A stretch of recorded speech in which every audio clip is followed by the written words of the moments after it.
welcome to the Be Elite podcast. I'm Janelle, and today we have Jaden and Cindy, and Mr. Smith will introduce our guest.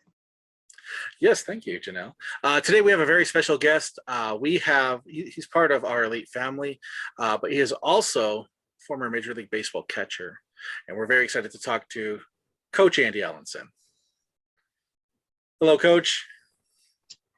Hi, everyone. How are you today? We're doing great. I'm going to go ahead and say, Janelle, why don't you go ahead and lead us off with the first question? Okay, I was wondering, did you want to be a catcher, or was it assigned to you, or how does that work? You know, Janelle, when I was starting out, like most youth, I started out. I'm a little league player.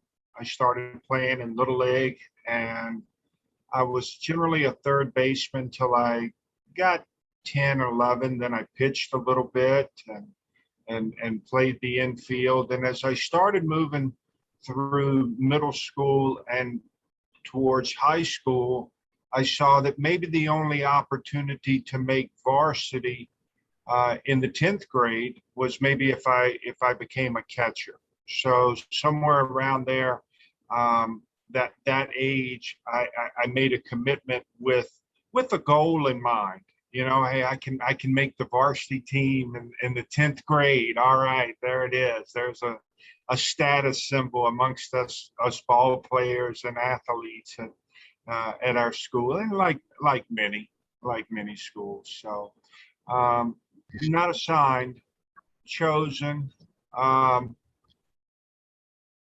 And if I've said it many times through the years, that if I played another position, I'm not sure I would have played in the major leagues.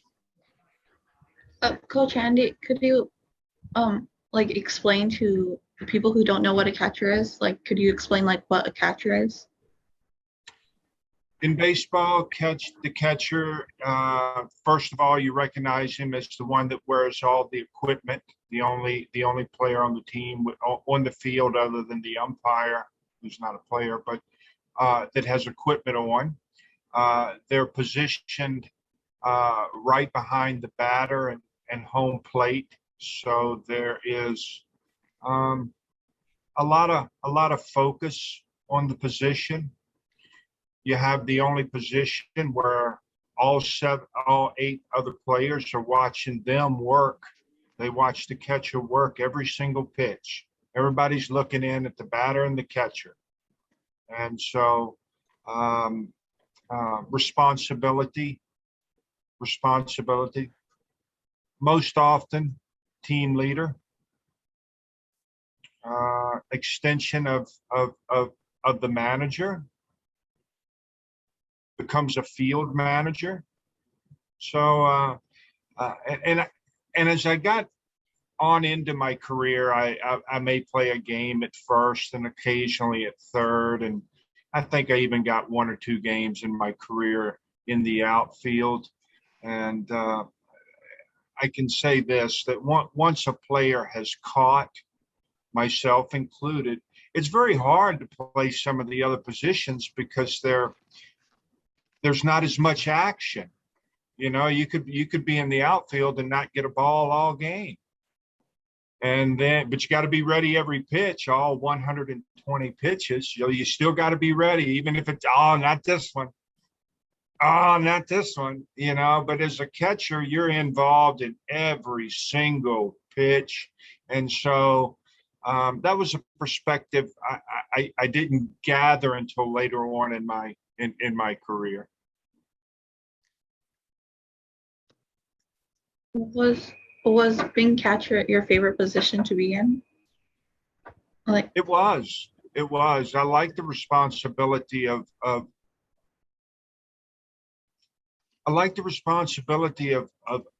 getting the most out of that pitcher today. He may not be his best today, but we still have to go out and compete. And maybe his toolbox isn't where he would like it to be. We still have to go out and find a way to succeed, to compete, keep our team in the ball game, who knows, even come away with a win. How often have you heard when guys are sick, not feeling their best, and go out and have one of their best performances of all time? I had a question. How do you train to be a catcher? How do you train to be a catcher? Bullpens. What are bullpens? Bullpens are where it's not in a game. It's where pitchers do their practicing.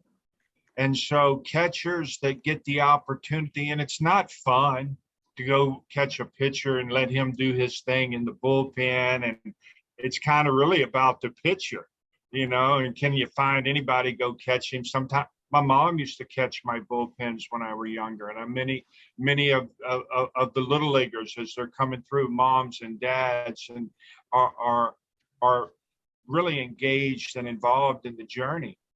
And anyhow, so to improve as a catcher, it's going to come in the bullpen. Just getting in there and receiving and having balls thrown to you and catching and developing hands, developing the hand-eye, developing body control. And so that's work that's done in the trenches, we like to say, where you're getting just dirty and just sweaty, and it's got to be done. But that's, any of them you see on television today, they've been through it. They put their times in their bullpens, whether it's spring training, whether it was in college, whether it was in high school, whether it was on their summer teams. It just comes with the job. Another All right. question. Well, Oh, sorry. Go ahead, Jaden. all right. What was the feeling? What was the feeling like being called up to the majors? Some players are called up and they make their major league debut during the course of a season. In September every year, you'll see a number of players called up at the end of the season to get that taste and maybe a little bit of experience through the last part of the season, the last month of the season. I was fortunate. I broke spring training camp, knowing I was on the major league team, and knowing I was going to be the opening day catcher. And so I had 2 or 3 days to sort of prepare and be as nervous and scared. Here it is, all these years. And there was this goal, get to the big leagues. And it was coming. I was in Arizona, and it's 3 days away. And one of my teammates, and was going to be my roommate on the road, because all rookies have roommates. And so he was going to be my roommate on the road. And Eddie Williams and I were preparing, and we arrived in Baltimore, and we laugh about it today still when Eddie and I catch up.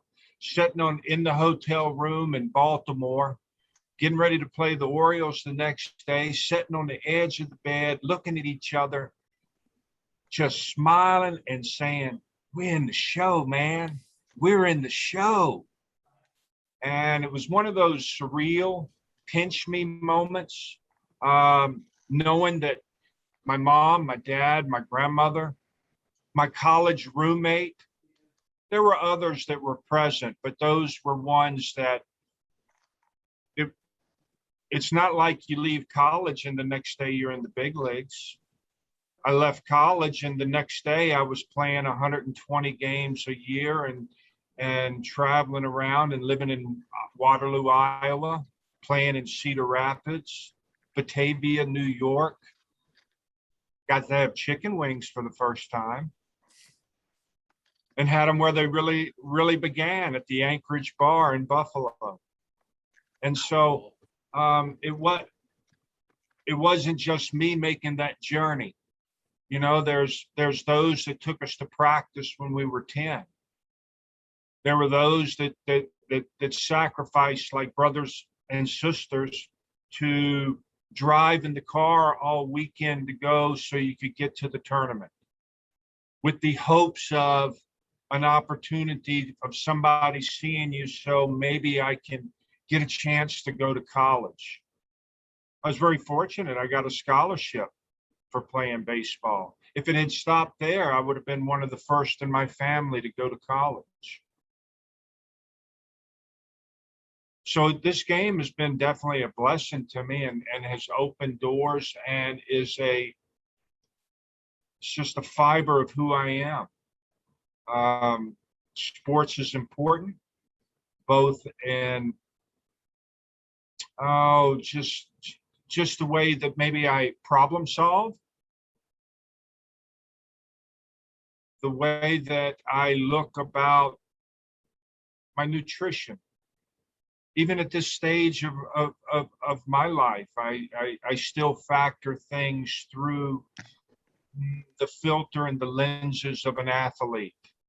No, I'm not as fast as I once was, and I'm not nowhere near as strong as I should be. But it's still those filters and the building blocks of whom which we become. But sitting there on that bed with Eddie Williams, and we in the show, man, we in the show, knowing that, all right, we're at this threshold of reaching a goal. The big thing after my first day in the major leagues and playing in my first ball game in front of, I don't know, I think we had 45,000 there. President throws out the first pitch. Coach Andy gets a hit in his first major league at bat. We win the ball game. Everybody's sending messages, and, you know, life is great. But once we reach our goals, we have to remember to set new ones. And it took Coach Andy a year or two, to set new goals. What's that, Cindy Lou? I was going to ask you if after you accomplished your goal, did you have any new ones?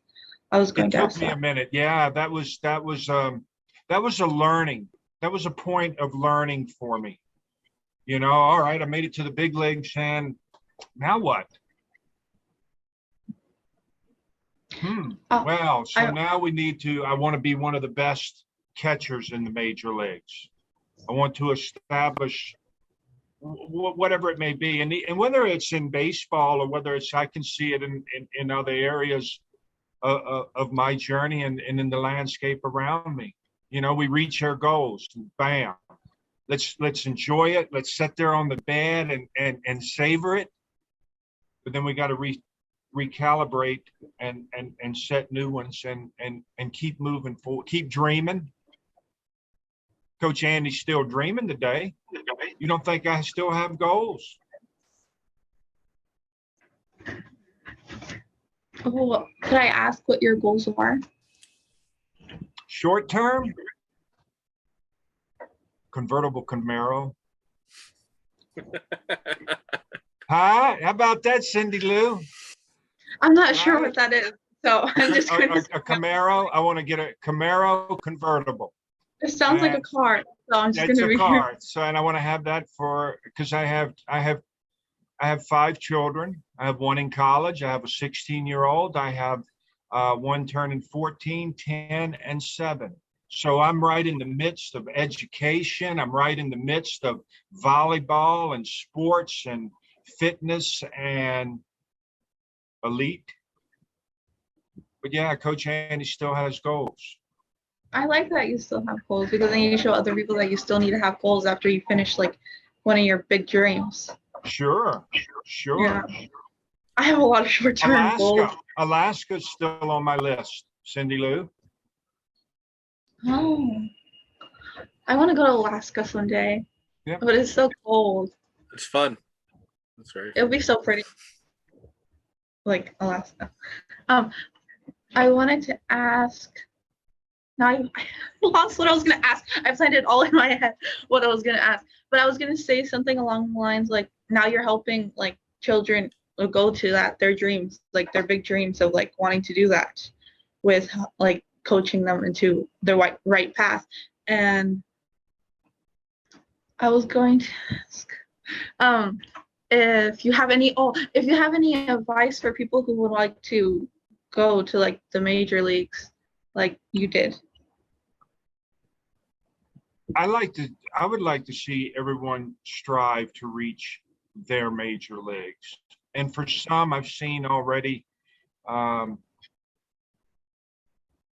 since the transition from being a player to being a dad to being a coach, a mentor.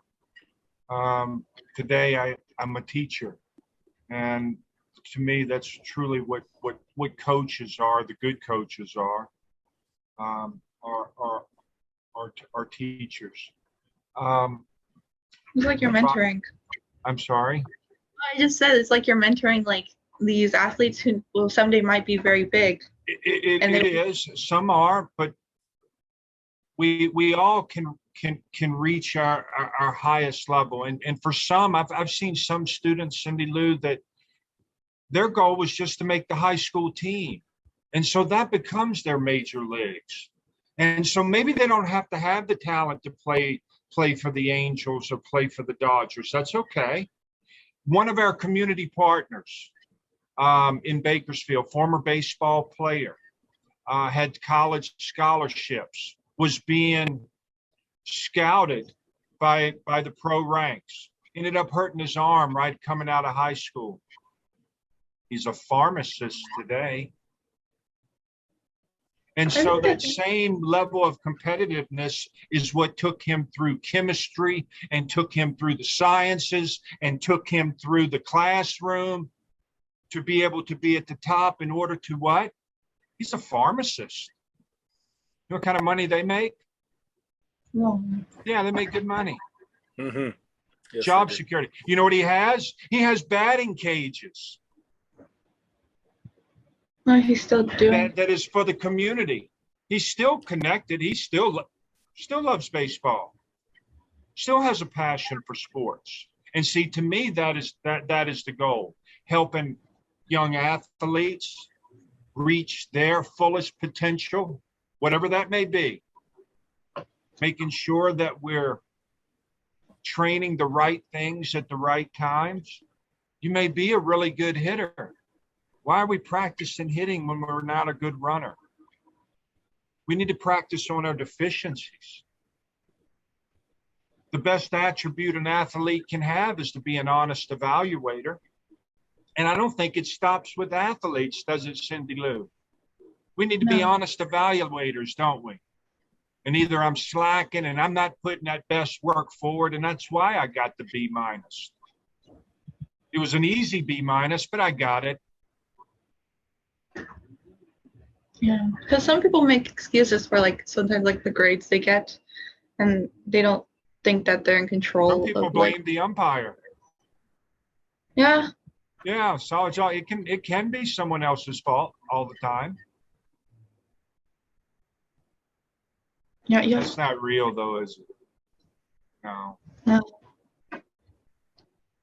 I think if you're doing badly in something, you should look into yourself and seeing what you're doing. And Being an try honest to evaluator, sure. You know, where do I really measure up? Do I really have the weight to compete at this level? I see a lot of good athletes, for example, that are dominating maybe at the high school level, at the all-star level. But that's where maybe some of their growth stops. And you need to look at your weight and am I big enough, strong enough to play in the Pac-12 and play this sport there? Doesn't mean we're not going to play in college. Doesn't mean that we're going to have some of our education not paid for. But let's spend family resources, time, looking at the matches, looking at schools, looking at opportunities that we fit today. And if I don't like the opportunities I match up for today, well, I better get back in the gym, or I better get back in the books, and I better put some effort forward. Yeah, I That's think simple. another thing is to not be arrogant and to like, it's okay to be excited that you did well, but you have to put hard work in and not just go, oh, I've got this. I know I'm going to do great. You still have to Oh my work hard. gosh, you're right. So I guess that is my next question. Did you have any? I mean, what precautions should you take to try and avoid injuries?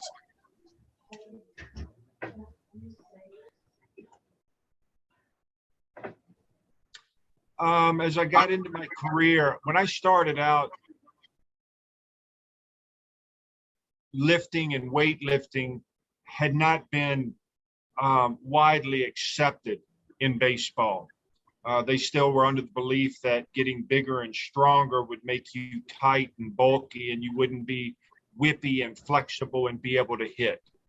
They're proving that not to be the case today, because there are some big men playing the game of baseball that are athletic and flexible and quick, fast. To prevent injuries, rest. I learned that through the journey that rest is equally as important as the work. And if we're not getting the rest, we won't get the recovery. And baseball, because you do it every day, there's this gradual wear down.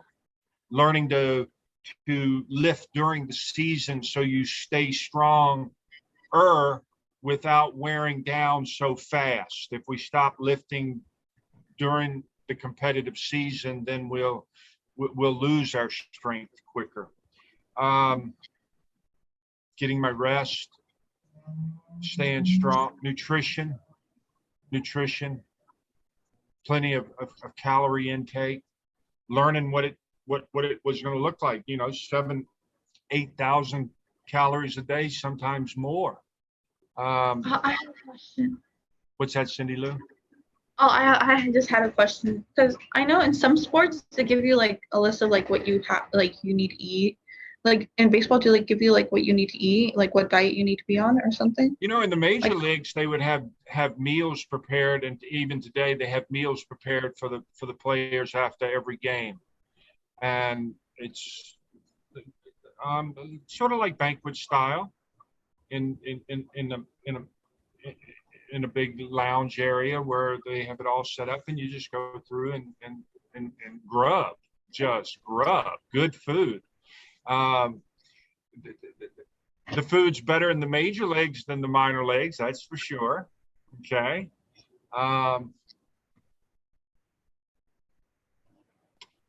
Ask me that again, Cindy. What was the? I was just asking if they like you had foods that you needed to eat, or like were you banned from eating certain food? They do, and they've gotten real good with the science today of being able to also provide the workouts and giving guys, on running days and looking at what you are consuming, give you a choice, not making it very strict, saying it has to be this today, but within a protein group, what some of the choices could be. And we're even starting to see plant-based proteins finding their way onto those choices. I have a question.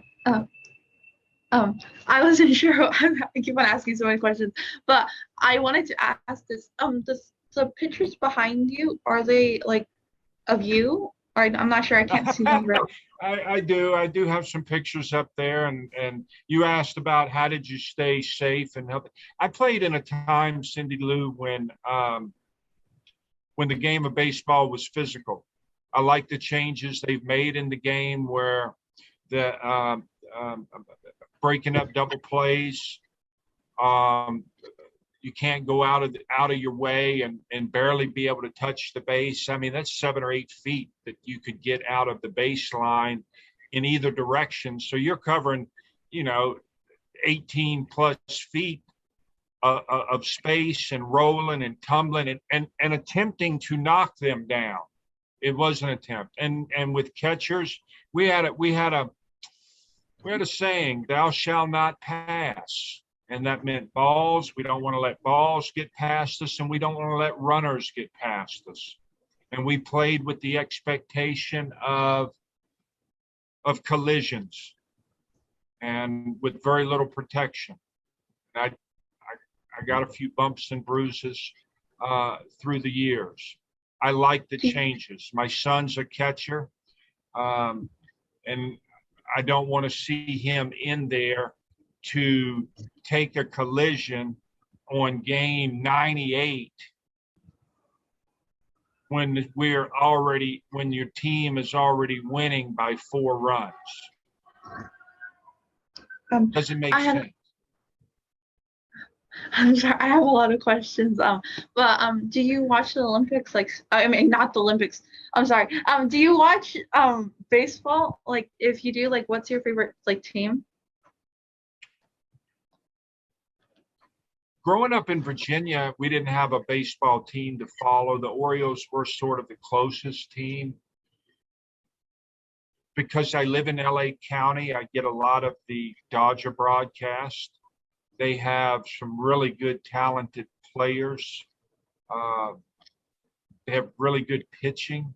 So it's easy to watch and get to see some of the best play there is. I like watching the best, whether it's the Patriots when they were on their run. I like seeing the best. It could be Green Bay this year. I could be a Green Bay fan if they're on top. I want to see how the best do it, the top, and so. Oh, I have a question. I don't know why baseball interests me so much today, but I wanted to ask if do you recommend that people who want to play baseball, should they watch baseball and how like the pros do it and like try to apply like how they do it to themselves, or do you think that they should do it differently? I think it's good to watch and see how maybe how the finished product looks, but there's an understanding of the amount of effort and the steps that goes into getting it there. A rubber ball and a brick wall. That's the most important development for the young baseball player. Now, so many today want to play in games and play a tournament every weekend and go out and play and compete. The reality is there needs to be probably 8 to 12 hours of practice before you ever go play a game. And so when you're seeing those guys on TV, since they were 10 and 12 and 14, they're practicing 8 to 12 hours a week, whether it's the rubber ball against the block wall in the back. It's not going to see the academy. Yes, you'll get some good information. You'll get that good homework assignment. I want you to practice this drill for this week, and then you come back and see me. But what you do at home, in the garage, in the backyard, with your uncle, with Papa, that's what develops the player, the young athlete, the passion. I have a question. Yes, I was wondering, what's one of your favorite and least favorite parts about being in the major league? Well, I already mentioned the good food, right? Didn't I mention, and also in going to in traveling to all the cities, that's about the only time that we really had to ourselves, because you go to the park every day around probably 1 o'clock. The guys will start going to the stadium to prepare for a 7 o'clock game, and whether they're going and seeing the trainers and getting some therapy, or whether they're in there making a sandwich in the kitchen because there's deli meats that's just endless, or whether they're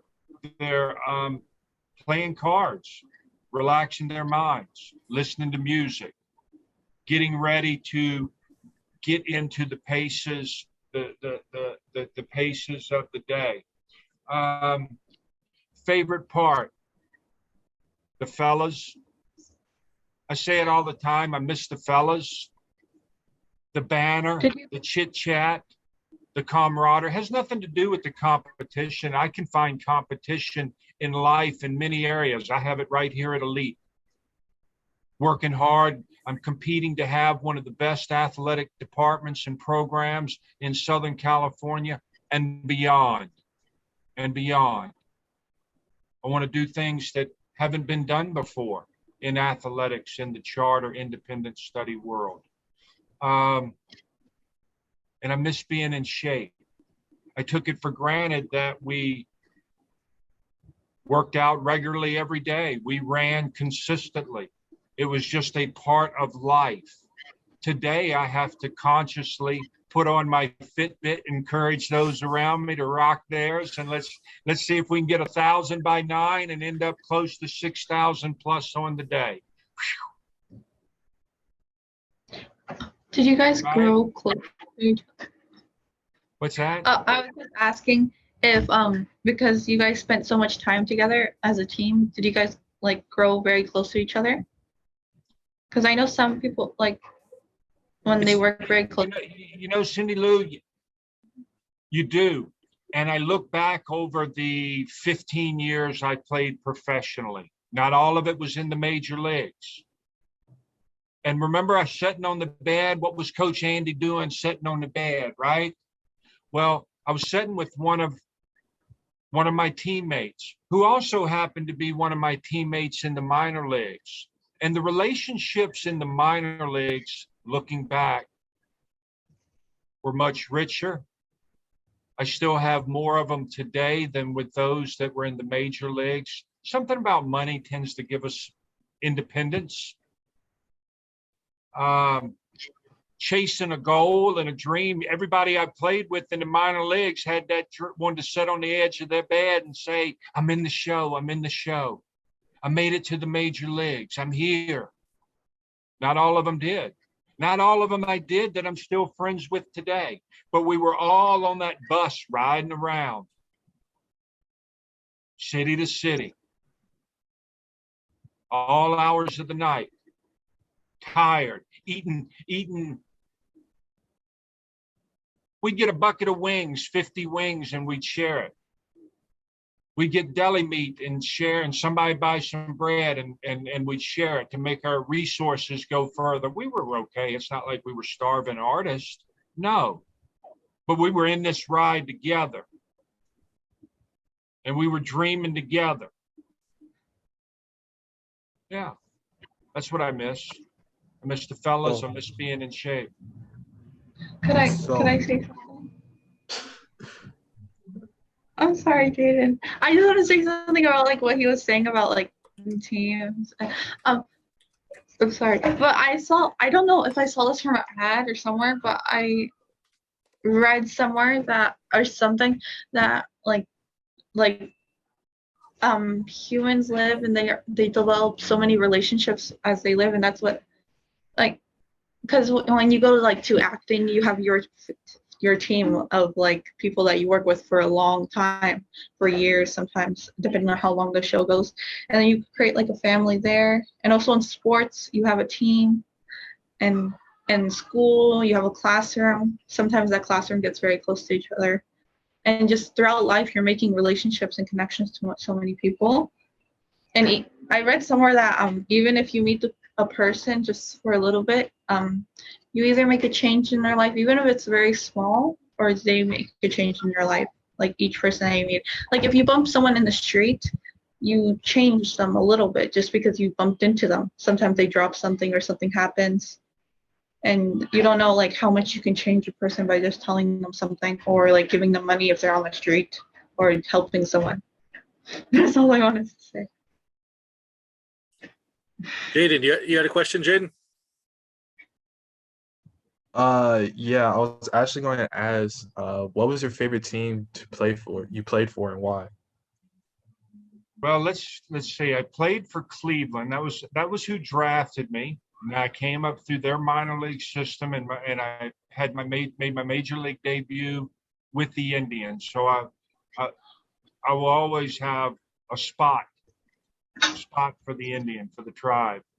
They just changed their names too, I believe, to the Guardians. Guardians, yeah. Yeah.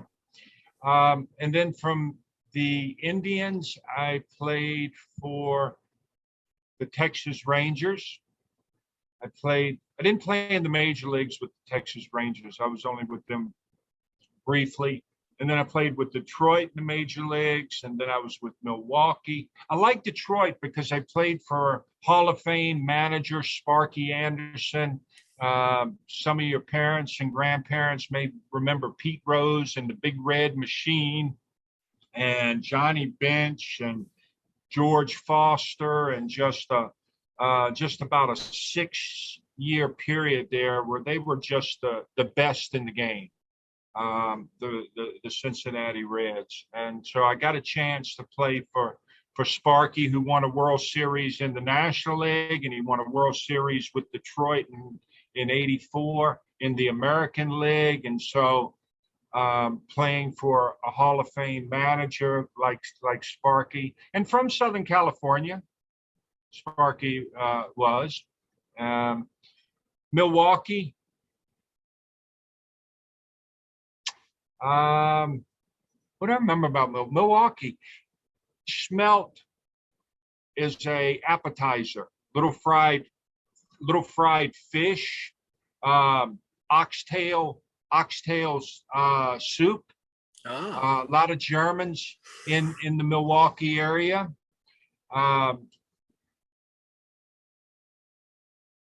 Giants. Then I played for the Giants, and then I played for the Angels. When I was with the Giants, we lost the last game of the season to the Dodgers to get kicked out of the playoffs. Okay. So there's just a rivalry to no end between those two organizations.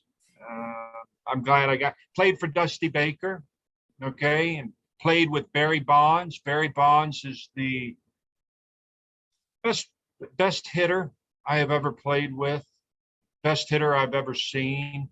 They asked, well, what about steroids and these other things that have sort of marked the game? And I'll say this, yes, it helped with home runs, but it didn't help make you a good hitter. And that is the mental side of the game, just the mental discipline, the strength to consistently go out there day after day after day, knowing that you're gonna fail 70% of the time. So you're getting beat down 70% of the time, and you still have to be strong enough mentally to know that that's good. I'm only getting whooped 70% of the time. I'm hitting 300. That's good.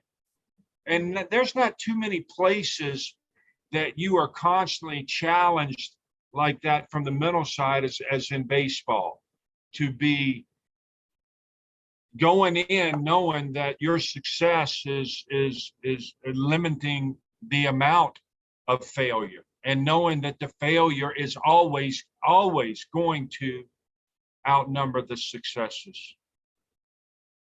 So how would you try to stay positive if you were feeling down, or like we're not doing so good? Oh my gosh, I've seen so many.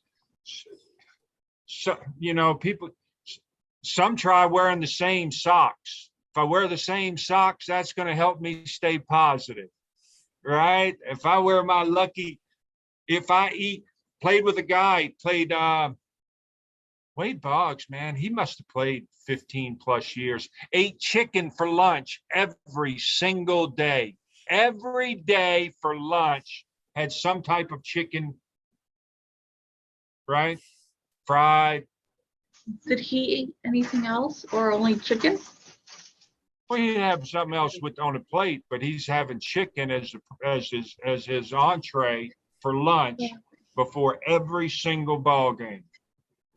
Crazy. I think he even did a cookbook, chicken recipes. Oh.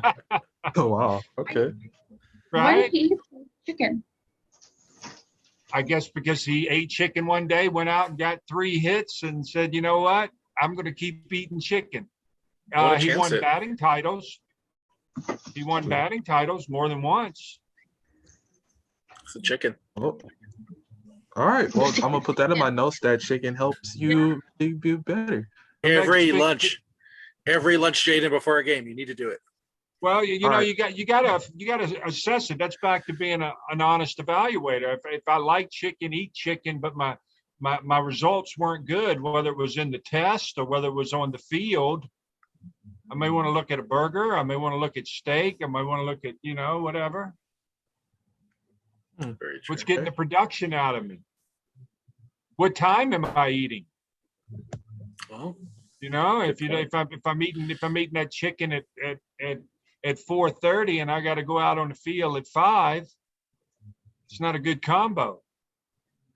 Do you think that some foods would like prevent you from being good at playing baseball? Pardon me? Like if you eat a lot of sweets? I was saying if you think that I think that's more of a long term. I've watched guys eat a lot of junk and still go out and perform and play. I believe that it would be something would improve if they were conscious today. It may not show up. They may still make the Hall of Fame. I believe anything in excess is gonna give us some repercussions. I just had a question. If there was someone like you were coaching and they were eating a lot of junk, would you tell them to cut like back on the junk and to eat more healthy? I would bring it to their attention. I'd probably ask them, are you getting pimples? Right? Eat a bunch of junk, eat a bunch of sodas. I've got kids. I see it with my daughter. Should be trying to get those cans of sodas, and okay, well now your face is breaking out more. Consequences. I like a soda, but There's some with no like sugar or carbs. I don't eat a lot of carbs. I mean, because and I'm like this, Cindy Lou. If things are artificial, there's a clue. I don't think I could be in sports. I like to eat a lot of sweets when I'm not supposed to. Moderation. Moderation. Work for it. You like sweets? Well, then put the work in. You want some cheesecake? Coach got some cheesecake in the fridge right now, but I can't have it until I get my steps in. If I get my steps in, Coach gonna have a piece of cheesecake later with a cup of coffee. Oh, coffee. It's because when I do my work, when I do like studying and things like that, I always have to like, I like to eat things. So I will be like have my coffee and like reading like my schoolwork. Sometimes I would like put grapes in the freezer and just like eat them while I'm doing my work or something. Because I thought you were gonna say put them in your coffee. I was like, oh no, don't do that. But there's probably people who do that. I don't want to be. It can't be you. No. No. Nobody needs to put frozen grapes in their coffee. That's no. I have a question for Coach Andy. So being a part of all these different teams and whatnot, and you had quite a good time in the majors. Did you get a lot of fan mail? And do you have any fun like fan stories that you would want to share?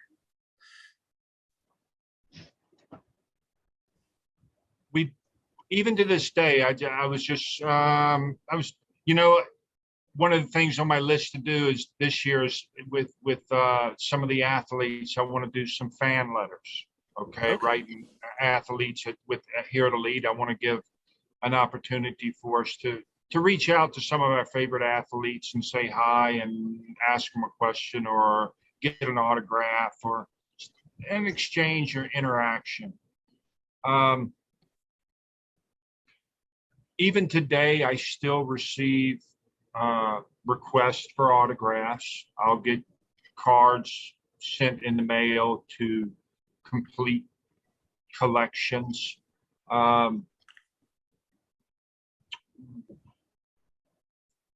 Most recently, got a letter from a father that is and baseball is usually passed on from generation to generation.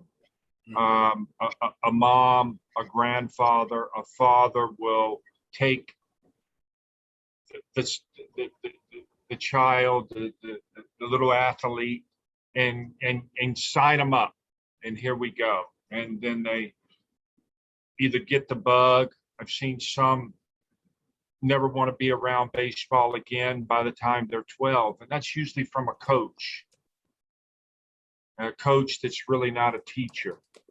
It may have a different agenda. Look at me, I'm the coach, not look at, what it's really about, the next wave, the next generation. I see another wave of kids that somewhere around high school start losing an interest in a game that I see people my age still fans and loving and having a passion for it.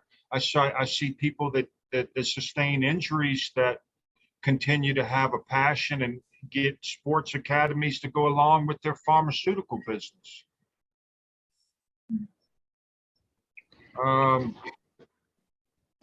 What were you asking me, Nolan? I'm sorry. Oh, if you have any like fun fan stories or anything like that? Yeah, so the father is, and so that history of and the legacy and how it's passed on in families and so forth. Recently, I got a letter from a father that is writing to just former players throughout baseball, throughout the decades, not just one particular area, but any that are summer playing. And he is asking some of the same questions asked today. Tell me about your first day in the major leagues. What do you remember most about it? Can you tell me about one of your favorite restaurants on the road? And he's compiling this information and asking if I would, send it back. And I'm sure he's asked hundreds of other athletes. But this is something that he's compiling to now give to his son and share with his son. Yeah, so that's sort of the neatness in it. Right. You have some that are out there that do it for the business side, but those that are there's a passion in baseball. It gets in your blood a little differently than some of the other sports. That we see a little different fan that sometimes than with the other sports. So very fortunate there. That's awesome. That's really cool. We are reaching the end of our time, but I do have one more question. It's kind of like a question you were asked, but it's a little bit more specific.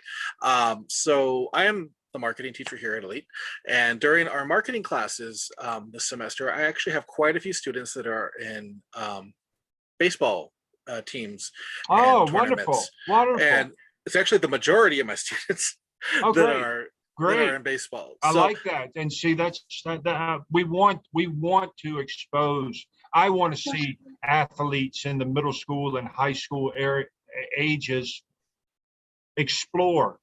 I want you to find other interests.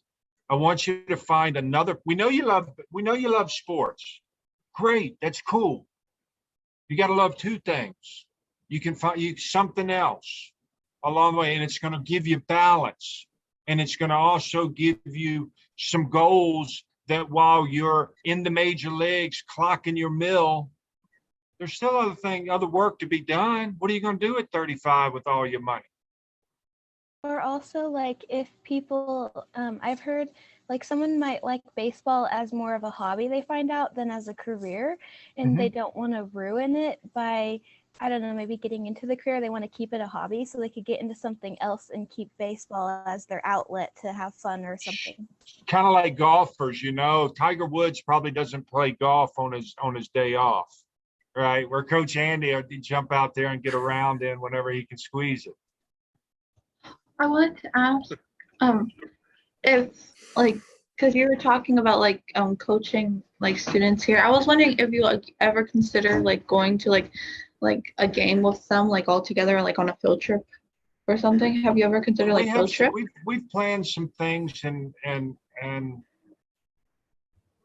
the big goal, Cindy Lou, is to give students an opportunity not only to connect with each other, which is one aspect, and I think that we have some really cool opportunities within CTE, within athletics for engagement, but I want to, whether it's through a letter to a favorite player, or if you love the Lakers and you want to go see the Lakers, I want to make that happen for just you, Cindy Lou. I don't want to be having to find sometimes 4 or 5 others that want to go to the same Laker game, because they may want to see them play the Suns and you want to see them play the Bucks. And got it. So the key is to be able to provide the opportunities for you to be able to interact, go see, observe idols. I would just if you ever like thought of like field trips or something like that. We do. Like, we have some stuff planned, but we still have some restrictions due to the last year. So, right. Cart before the horse. And you were telling me that happening. You were saying about the marketing. So we have a bunch of athletes in marketing coming. Yep. Okay. We have all those, and just kind of like what you said though, because a lot of them, because in my classes I have them kind of delve into what their career path will look like. And for many of them, it's very tunnel visioned. It is baseball. So you kind of answered my question already by kind of saying like, they should have, another thing, another passion, another, choice, because there's nothing wrong with loving baseball. They do have interest, but they just don't acknowledge it a lot of times. And it could be just the gaming, and there's some benefits to gaming. We open for discussion, but the music, they all got ear pods. Yep. They all got a playlist. Every one of your athletes that play baseball, ask them this question: what's your walk-up song? Do you have a walk-up song? No, they didn't have it when I came along. What would it be? But yeah, I was gonna ask, what would you think it would be? Maybe I like Clint Eastwood's wah wah wah. There you go. There's one that's recognizable right there. There you go. That's I want to thank y'all, man. This has been fun. This has been a blast, and thanks for letting Coach share and letting those that view this learn and know a little bit more about me, about us. I'm a part of Elite. I represent Elite. I'm proud to be a part of Elite. Just honored with the commitment. It's not fun playing on a team when everybody is not committed to the same goal. And we all want to be the best here is the goal. And it goes back to, well, why are you eating all the sweets if you say you committed to the goal? Why are you not getting your rest if you say you're committed to the goal? Why are you trying to take a shortcut if you committed to the goal? Very true. Right? And I like to look around to my left, to my right, and down the bench, and 2 lockers over, knowing, you know what? We're in this together. And we are at Elite. We're building something special, and we've got look at what's happening with our students. We're getting special students because we have teachers and those that want to do cool things, and it allows our special students to really start to step forward and shine. More to come. Absolutely. Far, far more to come. I see Cindy Lou. I see her. Yep. I just wanted to say, so if students would like to be into the sports, they should contact you? Like they should just email you? They could, yes. Reach out to Coach Andy. I'd love to just, whether they're doing anything directly with the athletic department or with me per se, we would like to identify all the students in school that do participate in sports. I would like to know the sport that they participate in. I would also like to know where they train, what season are they in? Are you working on your skills? Are you working on your conditioning? Are you just getting introduced to it and just having fun with it, right? Not everybody wants to be. You say, Coach Andy won't yell at you until you raise your hand and say, I want a scholarship. When you start raising your hand and saying, I want somebody to give me some money to do this, people are going to start yelling at you and having higher expectations. But if you just want it to be fun and be my hobby, man, let's have some fun. Let's play barefoot. That would be me. I play barefoot. Well, awesome. Well, thank you so much, Coach Andy. I'm going to pass it to Jaden to close out the episode. All right, well, that concludes today's episode, and I want to thank Coach Andy for coming. And I just want to say this is the last episode of summer series, so we will be going back to school, I think, next week. I don't really know, but hope you guys enjoy, and don't forget to like and subscribe and share with your friends because we really do need subscribers. And if you'd like to contact Coach Andy, we will have it in the description below. Great. Thank you all so much and have a great day. Bye. Bye.